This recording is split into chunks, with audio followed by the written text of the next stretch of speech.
Can legislative gridlock stop a veto override? Imagine a situation where a bill has been vetoed by the president or governor, and the legislative body wants to pass it into law despite the veto.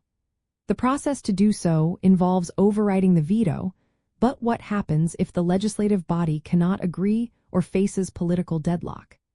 This question touches on the core of how legislative systems function and whether gridlock can prevent the final step in the lawmaking process. In the United States, the power to override a veto is granted to Congress or state legislatures, depending on the level of government. To successfully override a veto, a specific majority vote is required. In the federal system, Congress must achieve a two-thirds majority in both the House of Representatives and the Senate. Similarly, in most states, the legislature must also reach a two-thirds majority in both chambers to override a gubernatorial veto. Legislative gridlock occurs when political parties or factions within the legislative body are unable to reach the necessary consensus to pass legislation, or, in this case, to override a veto. When such deadlock exists, it effectively prevents the override from happening because the required supermajority cannot be achieved.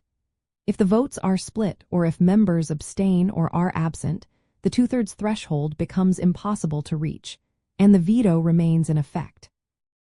It is important to note that the veto override process is designed to requiring broad consensus, which makes it resistant to partisan or narrow majority influence. This high threshold ensures that only bills with significant support can become law despite a veto. Therefore, if legislative gridlock prevents the body from gathering enough votes to reach the two-thirds majority, the veto stands and the bill does not become law.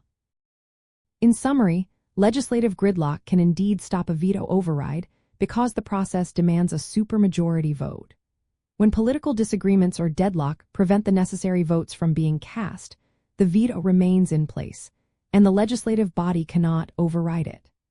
This mechanism underscores the importance of consensus in the lawmaking process and highlights how political divisions can influence the final outcome of legislation.